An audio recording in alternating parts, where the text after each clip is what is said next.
بسم اللہ الرحمن الرحیم رب اشرح لی صدری ویسر لی امری واحلل عقدۃ من لسانی یفقہوا قولی۔ ناظرین کرام، ہمارے خوابوں کے چینل میں ایک بار پھر آپ کو خوش آمدید کہتے ہیں۔ آج ہم بات کریں گے، اگر کوئی شخص خواب کے اندر اپنے آپ کو ہنستا ہوا دیکھے تو اس کی تعبیر کیا ہے؟ اگر کوئی بندہ زیر لب ہنستا ہے تو اس کی تعبیر کیا ہے؟ اگر کوئی شخص فقط مسکراتا ہے تو اس کی تعبیر کیا ہے؟ اگر کوئی شخص کہا لگا کر ہنستا ہے تو اس کی تعبیر کیا ہے؟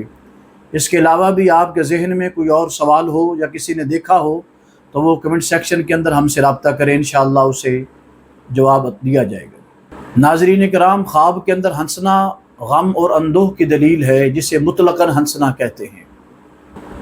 ناظرین کرام، اگر وہ خواب کے اندر شخص اپنے آپ کو کھلکھلا کے ہنستا ہوا دیکھتا ہے، کہا لگا کے ہنستا ہوا دیکھتا ہے، تو یہ غم اور اندوہ کی دلیل ہے، یہ نقصان دہ ہے۔ جیسا کہ اللہ تعالیٰ قرآن مجید میں فرماتے ہیں فَلْيَضْحَكُوا قَلِيلًا وَلْيَبْكُوا كَثِيرًا، یعنی اللہ تعالیٰ فرماتا ہے کہ پس چاہیے کہ بندہ کم ہنسے، فَلْيَضْحَكُوا قَلِيلًا وَلْيَبْكُوا كَثِيرًا، اور زیادہ روئے۔ تو جو بندہ خواب کے اندر خود کو زیادہ ہنستے ہوئے، کہا لگا کر ہنستے ہوئے دیکھے تو یہ غم اور اندوہ کی دلیل ہے۔ ایسے خوابوں سے اللہ تعالیٰ سے پناہ مانگنی چاہیے۔ اگر کوئی شخص اپنے آپ کو خواب کے اندر آہستہ ہنستا ہوا دیکھتا ہے کہ وہ زیر لب مسکرا رہا ہے، تو اس کی تعبیر یہ ہے کہ اس کے غم جو ہیں وہ دور ہوں گے، اللہ تعالیٰ اسے آسانیاں اور خوشیاں عطا فرمائے گا۔ حضرت ابراہیم کرمانی رحمۃ اللہ تعالیٰ علیہ فرماتے ہیں کہ خواب کے اندر آہستہ ہنسنا، اس کی دو تعبیریں ہیں۔ ایک، اس سے جو انسان کے دل کے اندر، ذہن کے اندر کوئی مراد ہو جو اس نے اللہ تعالیٰ سے مانگی ہو، وہ اس پر ملنے کی دلیل ہے، اور دوسرا، اس پر بشارت اور خوشخبری ملنے کی دلیل ہے۔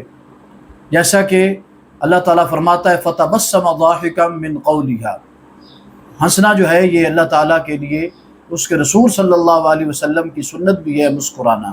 حضرت جعفر صادق رضی اللہ تعالی عنہ فرماتے ہیں، آپ فرماتے ہیں کہ خواب کے اندر ہنسنا مطلقاً تو غم اور اندوہ کی دلیل ہے، لیکن کم ہنسنا، اپنے آپ کو مسکراتے ہوئے دیکھنا، تو اس پر یہ ہے کہ اگر کوئی کم ہنستا ہوا اپنے آپ کو دیکھتا ہے تو یہ فرزند کی بھی دلیل ہے کہ اللہ اسے بیٹا عطا فرمائے گا۔